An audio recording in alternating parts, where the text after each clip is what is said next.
முத்தரசன் அவர்களை, மார்க்சிஸ்ட் இயக்கத்தினுடைய முன்னோடி அன்புக்குரிய பாலகிருஷ்ணன் அவர்களை,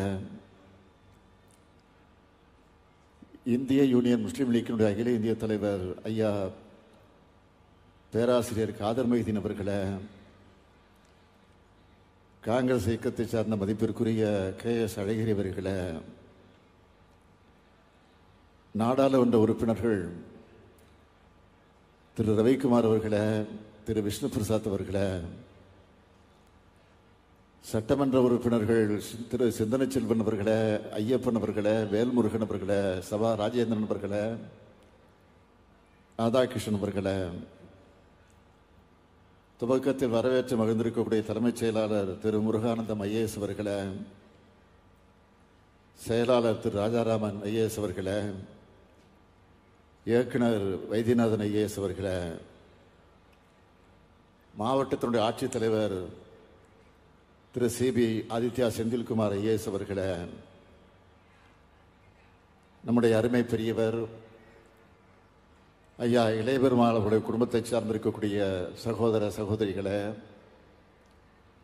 உள்ளாட்சி அமைப்புகளின் பிரதிநிதிகளை, அரசு உயர் அலுவலர்களை, பத்திரிகை மற்றும் ஊடகத்துறை சார்ந்த நண்பர்களை, பெரியோர்களே, தாய்மார்களே, நண்பர்களே, உங்கள் அனைவருக்கும் என்னுடைய அன்பான வணக்கம். வரலாற்று சிறப்புமிக்க நாளாக இந்த நாள் அமைந்திருக்கிறது. நம்முடைய அருமை பெரியவர் ஐயா இளையபெருமாளுடைய நினைவரங்கத்தை திறந்து வைத்திருக்கிறேன். அது மட்டுமல்ல, பெருந்தலைவர் காமராஜர் அவருடைய பிறந்த நாளில் பொதுமக்களுடைய குறைகளை விரைந்து தீர்க்க மாபெரும் முன்னெடுப்பாக உங்களுடன் ஸ்டாலின் என்ற சிறப்பு திட்டத்தை தொடங்கி வச்சுட்டு இந்த நிகழ்ச்சிக்கு நான் வந்திருக்கிறேன். 2021 சட்டமன்ற தேர்தலுக்கு முன்னாடி உங்கள் தொகுதியில் ஸ்டாலின் என்ற முன்னெடுப்பு மூலமா பொதுமக்களான உங்ககிட்ட இருந்து வாங்கின மனுக்களுக்கு 100 நாட்களில் தீர்வு காண்பேன், நடவடிக்கை எடுப்பேன்னு உறுதியளிச்சிருந்தேன். சொன்ன மாதிரியே முதலமைச்சராக பொறுப்பேற்றவுடன் உங்கள் தொகுதியில் முதலமைச்சர்னு ஒரு தனி துறையை உருவாக்கி அந்த மனுக்களுக்கு தீர்வு காணப்பட்டது. இதனால நம்ம அரசின் மேல் நம்பிக்கை வச்சு இன்னும் பலர் மனுக்களை வழங்க தொடங்கினாங்க. அதுக்காக முதல்வரின் முகவரி என்ற தனித்துறையை உருவாக்கணும். அடுத்து மக்களுடன் முதல்வர் என்ற திட்டத்தின் மூலம் தமிழ்நாடு முழுக்க 5000 முகாம்கள் நடத்தி பல லட்சம் மனுக்களுக்கு தீர்வு கண்டோம். இதுவரை ஆட்சிக்கு வந்து மனுக்களை பெற்று அதன் மேல் தீர்வு கண்ட விவரங்களை நேற்று கூடுதல் தலைமைச் செயலாளர் அமுதா IAS அவர்கள் விரிவாக தொலைக்காட்சிக்கு பத்திரிகைகளுக்கு அவர் எடுத்து சொன்னார்.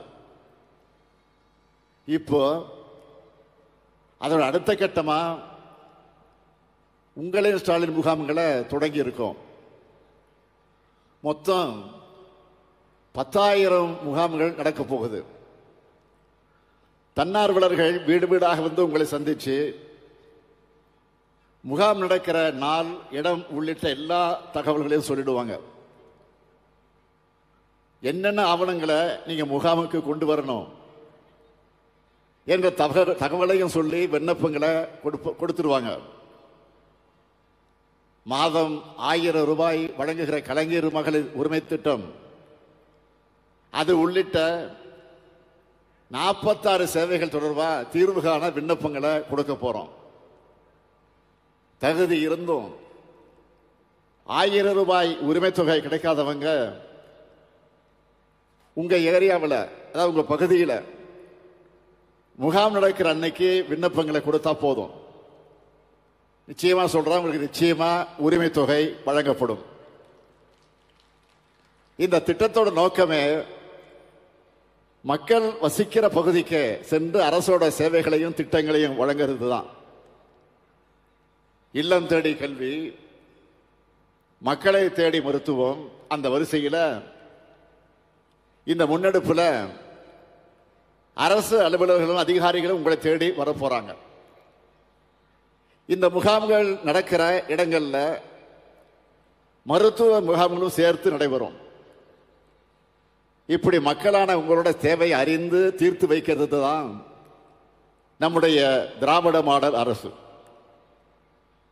எதிர்காலத்துக்கான கட்டமைப்புகளை வலுப்படுத்துகிற அதே நேரத்தில் நிகழ்காலத்தில் நம்ம நெஞ்சை நிமிர்த்தி நடைபோட கடந்த காலத்தில் தமிழ் சமுதாயத்தோட விடியலுக்கும் உயர்வுக்கும் உழைச்ச மாமனிதர்களையும் நாம் கொண்டாடி கொண்டிருக்கிறோம்.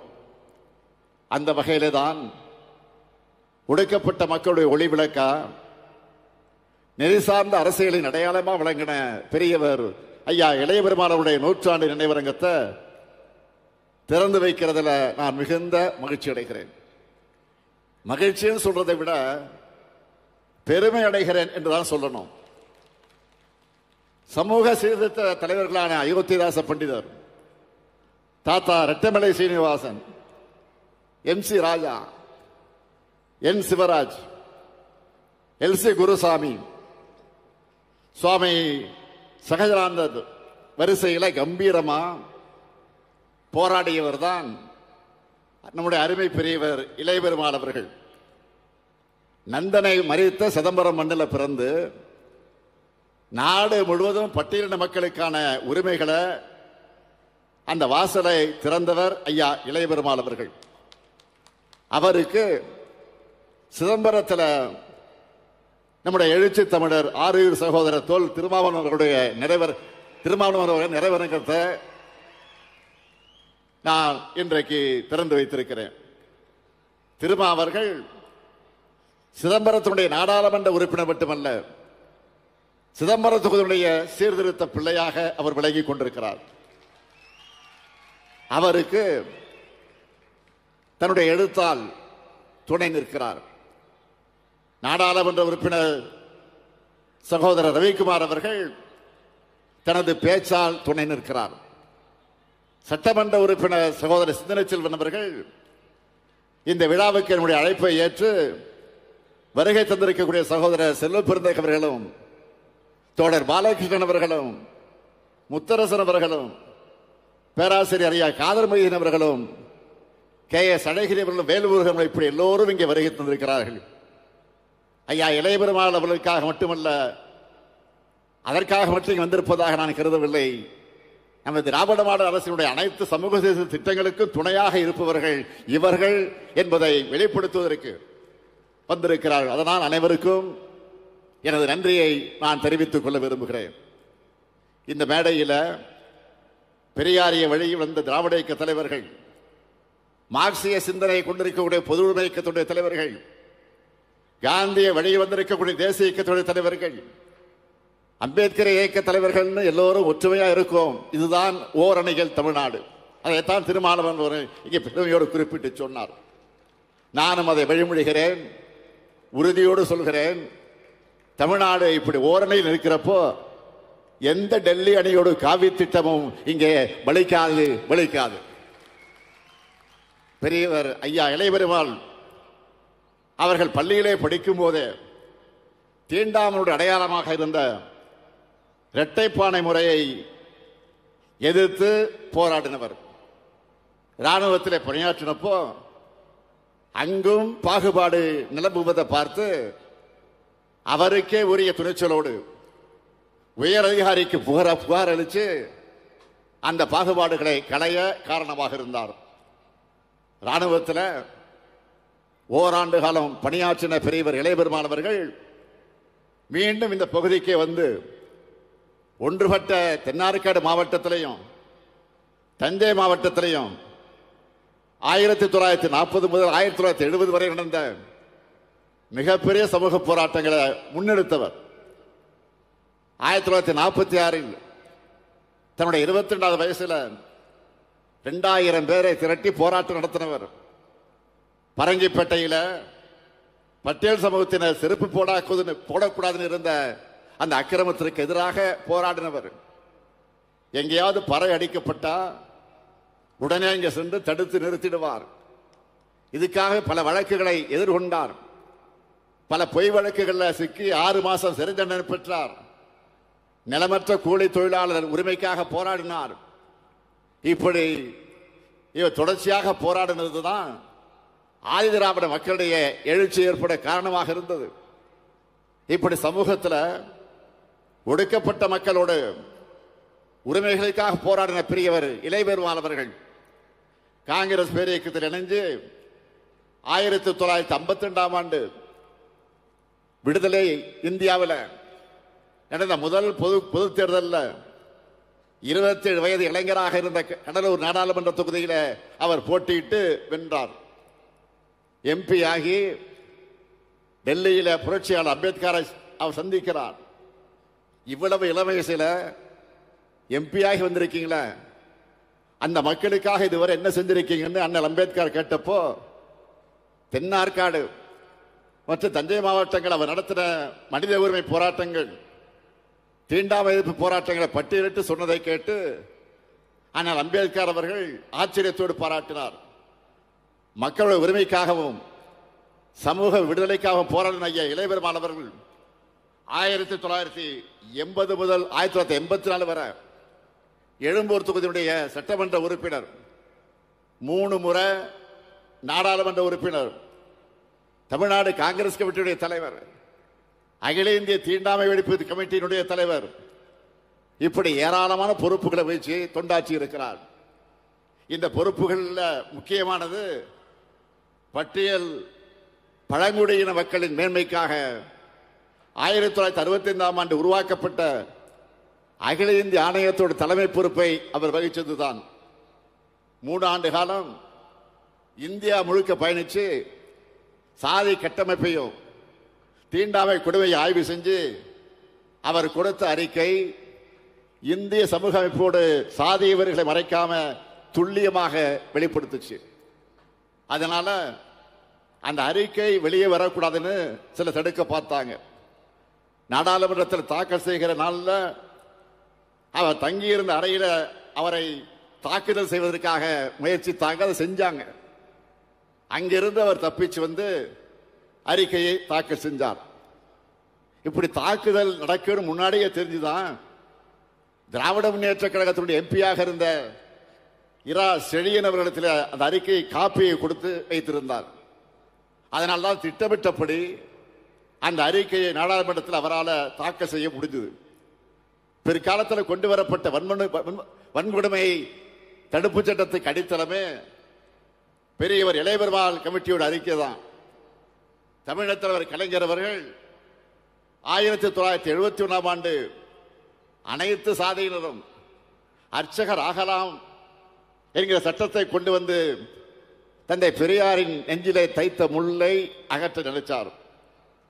அதுக்கு எதிராக வழக்கம் போல அந்த சிலர் உச்ச நீதிமன்றம் போனாங்க.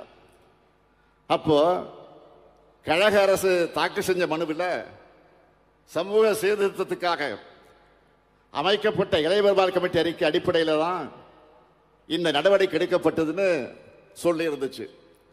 அனைத்து சாதியினரும் அர்ச்சகர் ஆகலாம் என்ற சட்டம் சொல்லும்னு சொல்றதுக்கும் இளையபெருமாள் கமிட்டி அறிக்கை தான் உச்ச நீதிமன்றத்தும் தன்னுடைய தீர்ப்பில் ஆதாரமாக சுட்டி காட்டுச்சு.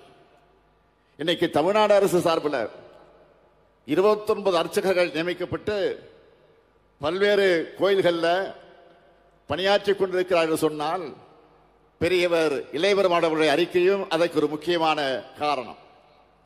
தந்தை பெரியார், புரட்சியாளர் அம்பேத்கர், தோழர் ஜீவா, பெருந்தலைவர் காமராசர்னு மிகப்பெரிய தலைவர்களுடைய நன்மதிப்பை பெற்றவர் ஐயா இளையபெருமாள் அவர்கள்.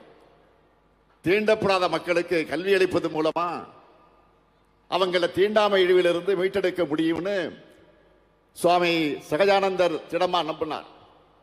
அதுக்காக நந்தனாரையே ஒரு அடையாளமாக அவர் தேர்ந்தெடுத்துட்டார். அப்படிப்பட்ட சுவாமி சகஜானந்தரை பெரியவர் இளைய பெருமாள் பின்பற்றினார். பெரியவர் இளைய பெருமாள் மேல தலைவர் கலைஞர் மிகப்பெரிய மரியாதை வைத்திருந்தார். இளைய பெருமாள் அவர்கள் சிதம்பரத்தை சார்ந்தவர் என்பதால் சம்பந்தின்னு வாய் நிறைய கூப்பிடுவார்.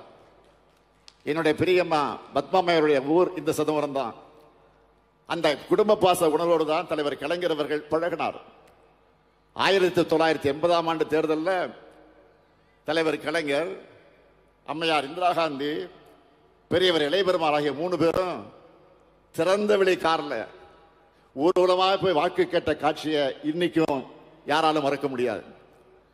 1998ஆம் ஆண்டு அண்ணல் அம்பேத்கர் பெயரிலான தமிழ்நாடு அரசின் விருதை நம்முடைய திருமா அவர்கள் குறிப்பிட்டு காட்டியதை போல முதலா பெரியவர் இளைய பெருமாளுக்குத்தான் தலைவர் கலைஞர் அவர்கள் அதை தேர்ந்தெடுத்து வழங்கினார். அதே போல ஐயா இளைய பெருமாள் அவர்கள் சமூக நீதி மாநாட்டை சென்னையில் நடத்தினப்போ அதை தொடங்கி வச்சு சிறப்புரையாற்ற முதலமைச்சர் கலைஞரைத்தான் அழைச்சிருந்தார். அவங்க 2 பேருக்கு அப்படி ஒரு நட்பு. சொல்லி வச்ச மாதிரி 2 பேருமே 1924ஆம் ஆண்டு ஜூன் மாதம் பிறந்திருக்காங்க. கலைஞர் ஜூன் 3ஆம் தேதி, பெரியவர் இளைய பெருமாள் ஜூன் 26ஆம் தேதி. செழிப்பேறாத சமூக தொண்டர்னு இளைய பெருமாள் அவர்கள் தலைவர் கலைஞர் அடிக்கடி சொல்வார். இந்த நட்போடு அதனுடைய தொடர்ச்சியாகத்தான் பெரியவர் இளைய பெருமாள் அவர்களுடைய பணிகளை சிறப்பிக்க இந்த கடலூர் மாவட்டம் சிதம்பரத்தில் அவருக்கு 100ஆண்டு நினைவரங்கம் அமைக்க வேண்டும் தமிழ்நாடு சட்டமன்றத்தில் 2023ஆம் ஆண்டு 110 விதியை பயன்படுத்தி நான் அறிவித்தேன். இது ஏதோ பெரியவர் இளைய பெருமாள் அவர்களுக்கு புகழ் சேர்க்க மட்டும் நினைச்சிடாதீங்க. இது திராவிட மாடல் அரசு அவருக்கு செலுத்துகிற நன்றி கடன். இப்படிப்பட்ட அடையாளங்களால், குறியீடுகளால், நினைவு சின்னங்களால் மட்டுமல்ல, உண்மையான சமூக நீதி அரசா ஒடுக்கப்பட்ட மக்களுடைய நலனுக்காகவும் செயல்களையும் பல சாதனைகளை செய்கிறோம். லிஸ்ட் பெருசா இருக்கு, சொல்ல நேரம் தான் இல்லை. ஆனால் நெஞ்சு நிமிர்த்தி சொல்லுகிறேன், தமிழ்நாடு வரலாற்றிலேயே திராவிட மாடல் அரசில் தான் ஆதி திராவிட மற்றும் பழங்குடியின மக்களுக்கு அதிகமான திட்டங்களை தந்திருக்கிறோம். ஆனா இந்த திட்டங்கள் மட்டும் போதுமானு கேட்டா போதாது. சுயமரியாதை சமதர்ம சமூகத்தை பயணிக்கணும். அதையும் திராவிட மாடல் அரசு தொடர்ந்து செஞ்சு காலனி என்று சொல்ல அரசு ஆவணங்களிலிருந்து நீக்கணும்னு முடிவு. ஆதி திராவிடர் மற்றும் பழங்குடியினுடைய சாதி இருக்கக்கூடிய இறுதி எழுத்து இன் என முடியாம இரு என்ற விருது மரியாதையா இருக்கணும்னு பிரதமர்கிட்டே கோரிக்கை வச்சிருக்கிறோம். அதற்காக தொடர்ந்து போராடுவோம். சாதி அடையாளத்தோடு இருந்த பள்ளி கல்லூரி விடுதிகளை இனி சமூக விடுதிகள்னு மாற்றி இருக்கிறோம். நம்முடைய செயல்கள் மூலம் இன்னைக்கு நாளைக்கு எல்லாம் மாறிடும்னு நான் சொல்ல வரல. சமூக விடுதலை பயணம் என்பது நீண்ட நெடிய பயணம். அதுக்கு காலம் பிடிக்கும். ஆனால் எல்லாம் மாறும், எல்லாம் மாறும். நிச்சயம் இந்த முத்துவேல் கருணாநிதி ஸ்டாலின் மாற்றுவேன். அதற்காக திராவிட மாடல் சமூக விடுதலை தன்னோட பங்களிப்பை எப்பவும் உறுதியாக செலுத்தும். அதற்கு பெரியவர் இளைய பெருமாள் போன்ற தலைவர்களின் வாழ்வும் அவருடைய பணியும் அமைக்க வழிகாட்டட்டும். ஐயா இளைய பெருமாள் புகழ் வாழ்க, வாழ்க என வாழ்த்தி விடைபெறுகிறேன். நன்றி, வணக்கம். பேசிட்டு எதுவும் சொல்லாம போயிட்டா பன்னீர்செல்வமும் கணேசனும் என்ன விட மாட்டாங்க. ஏன்னா முதலமைச்சர், இது அரசு நிகழ்ச்சி, ஏதாவது மாற்றத்துக்கு சிறப்பு சேர்க்கக்கூடிய வகையில் ஒரு அறிவிப்பு வெளியிடக்கூடாதா என்று கேட்பார்கள். அவங்க மட்டும் இல்ல, எம்பிஆருக்கு எடுத்து திரும்பவும் கேட்பாரு, நாடாளுமன்ற உறுப்பினரும் கேட்பாங்க. அதுல முக்கியமா நம்முடைய வேல்முருகன் விடாம கேட்காம விடவே மாட்டாரு. அதுக்காக ஒரு அறிவிப்பு. கடலூர், குறிஞ்சிப்பாடி மற்றும் பண்ருட்டி பகுதிகளில் வாழக்கூடிய மகளிருக்கு வேலை வாய்ப்புகள் அளிக்கக்கூடிய வகையில் குறிஞ்சிப்பாடி பக்கத்தில் இருக்கக்கூடிய கொடுக்கன்பாளையத்தில் 150 ஏக்கர் பரப்பளவில் தோல் அல்லாத காலணி மற்றும் காலணிகளுக்கான உதிரி பாகங்கள் உற்பத்திக்கான பெரும் தொழில் பூங்கா அமைக்கப்படும். சுற்றுச்சூழலுக்கு எந்த விதத்திலும் பாதிப்பு ஏற்படாத வகையில் 75 கோடி ரூபாய் செலவில் அமைக்கப்பட உள்ள இந்த தொழில் பூங்காவில் சுமார் 12,000 பெண்களுக்கு வேலை வாய்ப்பு கிடைக்கும். இப்படி ஒடுக்கப்பட்டோர், பிற்படுத்தப்பட்டோர், மகளிர், மாணவர், விவசாயிகள் எல்லாருக்கும் எல்லாம் வழங்கி என்றும் உங்களுடன் இந்த ஸ்டாலின் நிற்பேன். நன்றி, வணக்கம்.